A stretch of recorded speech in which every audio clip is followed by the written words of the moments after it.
এবার এসআইআর আতঙ্কে বিষপান করে আত্মহত্যার চেষ্টার অভিযোগ উঠল মালদায়।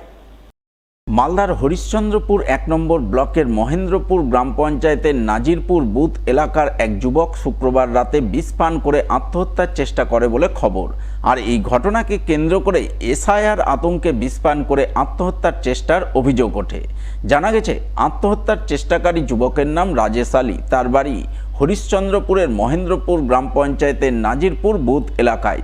তার পরিবারবর্গের দাবি, রাজেশ আলীর বাবার নাম রয়েছে ২০০২ সালের ভোটার তালিকায়, কিন্তু ২০২৫ সালের ভোটার তালিকায় তার বাবার নাম ভুল এসেছে। এই কারণেই তিনি নাকি বেশ কয়েকদিন ধরেই এসআইআর আতঙ্কে ভুগছিলেন। আর সেই আতঙ্ক থেকেই শুক্রবার রাতে বিষ পান করে আত্মহত্যার চেষ্টা করে বলে খবর। তার কারণটা হলো যে আধার কার্ড ভোটার কার্ডে রাজেশ আলী আছে, আর এখন বর্তমানে যে ভোটার লিস্ট নতুন বেরিয়েছে ২০২৫ সালের, এটার নাম আছে রাজেশ আলী প্লাস পিতারও নাম ওটাই হয়েছে রাজেশ আলী, সেখানে হবে আদিল মোহাম্মদ। কোথায় হয়েছে ওটা? এটা নাজিরপুর গ্রামে। এখন যে ২০২৫ সালের যে ভোটার লিস্টের নাম যে দেখছে এখন, মানে শুরু হওয়ার পরে তারপরে চেক করছিল, এখন চেক করছে তো ওর নাম মানে যেটাতে রাজেশ আলী আছে সেখানে হতো আদিল মোহাম্মদ পিতা, সেখানেও রাজেশ আলী আছে। মানে তার জন্য ও মানে হয়ে গেছে, মানে আতঙ্ক ছড়িয়েছে ওর দিমাগে। কিছুগুলো ওদের গ্রামের লোক মানে হাসি মজাক করতো, তোমাকে এখানে থাকতে হবে না, বাংলাদেশে চলে যেতে হবে, এটা ও ব্রেনটে ঢোকাই দিয়েছে। আমরা বুঝাইছি ওকে, কিন্তু শুনছে না। এসআই নিয়ে আতঙ্ক ছড়িয়েছে।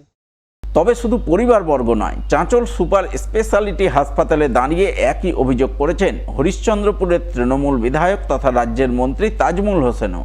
যদিও মন্ত্রীর এই দাবিকে নস্যাৎ করে উল্টে তাকে কটাক্ষ করেছেন মালদার বিজেপি নেতা তথা গাজলের বিজেপি বিধায়ক চিন্ময় দেব বর্মন।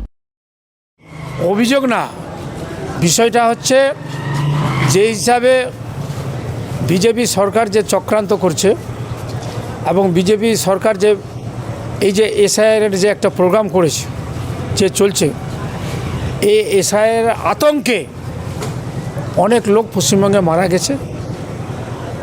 এখন বর্তমানে আমাদের হরিশ্চন্দ্রপুর বিধানসভার অন্তর্গত নাজিরপুর গ্রামের রাজেশ নামে একজন ছেলে, তার নাম হচ্ছে রাজেশ, কিন্তু নামটা উঠে এসছে ভোটার লিস্টে রাজেশ, আবার বাবার নাম রাজেশ আলী।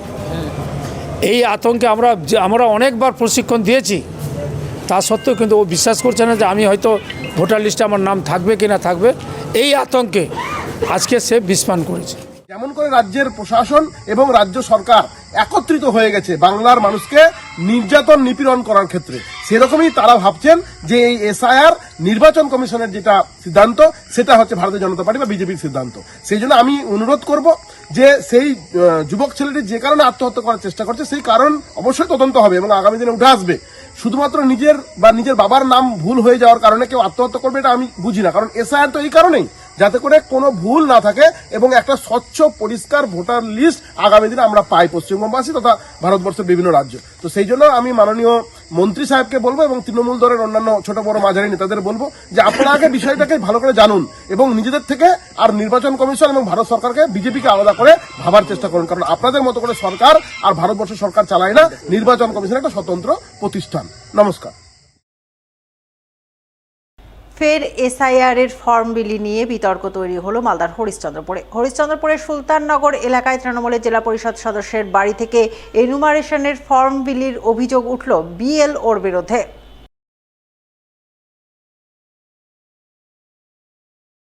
এমনই অভিযোগ সম্বলিত এই ভিডিও সামাজিক মাধ্যমে ভাইরাল হতেই তৈরি হলো জোর রাজনৈতিক বিতর্ক। ঘটনায় বিজেপির জেলা কমিটির সদস্য কিষান কেডিয়ার অভিযোগ, নির্বাচন কমিশনের স্পষ্ট নির্দেশ রয়েছে বিএলওদের বাড়ি বাড়ি গিয়ে এসআইআর এর এনুমারেশন ফর্ম বিলি করতে হবে, কিন্তু হরিশ্চন্দ্রপুরের সুলতাননগরে এই ফর্ম বিলি নিয়ে নিয়ম ভঙ্গের ছবি ধরা পড়েছে।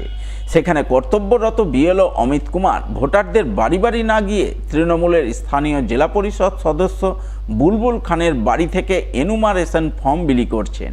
এই বিষয়ে বিডিও সাহেবের কাছে তারা উপযুক্ত ব্যবস্থা গ্রহণের দাবি জানাবেন।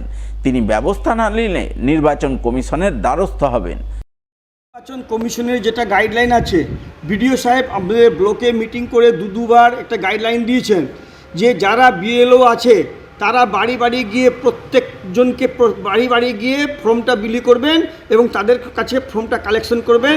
অন্যজনার ফর্ম অন্যজনাকে দিতে পারবেন না। আজকে দেখা যাচ্ছে যে আমাদের জেলা পরিষদের সদস্য যিনি উনার বাড়িতে বসে বিএলও ফর্মগুলো বিলি করছে। আমরা এটা দেখতে পেয়েছি। আমরা বিডিও সাহেবকে বলবো এটার এগেনস্টে ব্যবস্থা নিতে। যদি বিডিও সাহেব যদি ব্যবস্থা না করতে পারেন তাহলে আমরা সরাসরি নির্বাচন কমিশনকে এর এগেনস্টে কমপ্লেন করব এবং যুক্ত আমরা বিডিও সাহেবকেও করব। যেহেতু বিডিও সাহেব এটাকে পরিচালনা করছেন, তিনি যদি কোনো পদক্ষেপ না নেন তাহলে আমরা অ্যাকশন নিব। যদিও অভিযোগ অস্বীকার করে এই গোটা ঘটনাকে বিজেপির চক্রান্ত বলে দাবি করেছেন তৃণমূলের জেলা পরিষদ সদস্য। দেখুন, বিএলও বাড়ি বাড়িও যাচ্ছে, সেটা নিয়ে সমস্যা নেই, বাড়ি বাড়ি যাচ্ছে, কিন্তু আশেপাশে যে আমাদের কাকুদের বাড়ি বা আমার আত্মীয় স্বজনের টোটালটা আমাদের আত্মীয় স্বজন আছে, তারা তো ওখানেই বসে থাকছে। আর আমরা তো সহায়তা কেন, মানুষ শোয়ে শোয়ে ওখানে আসছে, সকাল থেকে নিয়ে এখন যাবেন ভাই আছে ওখানেই আসছে। তো আমরা কাজই তো করছি মানুষের, আমরা তো কাউকে ইয়ে করি না। সারা জীবনই আমরা কাজ করছি মানুষের, সারা জীবনই মানুষের কাজ করবো আর কি। সহায়তা কেন্দ্রে আসছে আমাদের, তো এখানে তো মানুষ আসবেই, শোয়ে শোয়ে মানুষ আসছে, আজকে না আসছে, সব দিনই সব কাজের জন্য আসছে। ওখানে যে আশেপাশের যে পাড়া প্রতিবেশী, এখানে তো গ্রাম আছে, এটা তো ইয়ে নেই যে একের বাড়ির টাউন নেই যে এর বাড়ির সঙ্গে ওর বাড়ির পরিচিত নেই বা একটু দূরে পরিচিত নেই। আমাদের সবাই তো মিলে, আমাদের নিজের আত্মীয় আছে সব।